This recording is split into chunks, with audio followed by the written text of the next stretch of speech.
This chart tracks a national crisis. The blue line is overall housing demand, vastly outpacing the gray line of new construction. Looking at this widening gap here, you're seeing a critical deficit, the severe shortage of supportive and recovery housing. Building our way out of this gap from scratch is difficult. Starting a new facility from the dirt up requires land acquisition, zoning battles, and massive capital, pushing timelines out by years. In many cases, the local need grows faster than the concrete can dry. But right alongside this shortage is a massive, counterintuitive surplus of real estate. Across the country, thousands of mid-century motels and aging hospitality properties are sitting either vacant or underperforming. In Medina, Ohio, the Medina Towne Motel operated as a prime example of underutilized real estate. Reevaluating these properties offers the fastest, most cost-effective method to secure a high volume of beds. Flipping the perspective on this dead real estate creates an immediate opportunity for adaptive reuse, turning a problem of scarcity into a solvable inventory equation. To capture that opportunity, Hope Recovery Community partnered with Pride One Construction to acquire the Medina Towne Motel. Their objective is to transform the property into Hope Village, a Level 2 recovery housing community. To understand why this works, we have to look at the bones of a standard mid-century motel. This overhead blueprint strips away the cosmetic exterior to show a structural framework that aligns with the spatial requirements of transitional housing.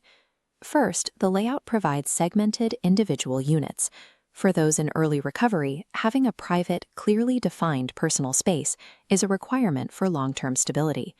Second, the outer access points avoid the feel of an institution. Because the doors face the exterior perimeter, residents maintain a sense of autonomy and self-sufficiency from day one. Third, and most importantly for the budget, is the pre-existing plumbing. These buildings already have water and sewer lines routed to every single room. The original builders of these roadside motels were maximizing tourist capacity, but they accidentally created the exact physical blueprint required for modern, structured, sober living. Having that complex layout and those dense plumbing networks already in place changes the core economics of the development.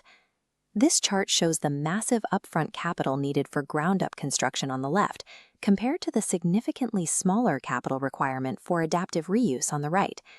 Tapping into existing utility connections and foundational slabs removes the most expensive line items on a developer's budget. By bypassing the foundational framing and infrastructure phases, developers can shave months off the construction schedule.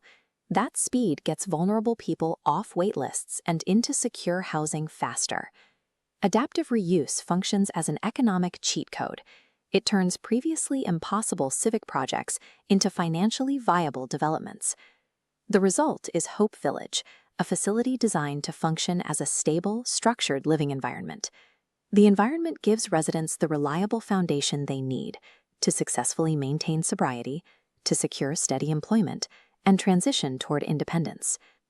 But Hope Village does not exist in a vacuum. Its success relies on a highly collaborative local ecosystem within Medina County. The county embraces innovative real estate solutions for supportive housing, including a unique 17-acre recovery farm. The recovery farm operates through a partnership with the Medina County Park District, giving individuals in recovery an opportunity to work the land and build job skills within the community. Real estate interventions find their long-term traction when they are plugged into a broader network of civic and nonprofit partnerships. What is happening in Medina County offers a practical model for other cities struggling with similar housing and addiction crises. Almost every American town has an untapped inventory of underperforming hospitality assets. Any local government or nonprofit coalition can replicate this precise acquisition and conversion strategy to address their local shortages. By treating legacy motels as dormant housing infrastructure, communities can bypass construction bottlenecks and directly provide life-saving spaces for their most vulnerable residents.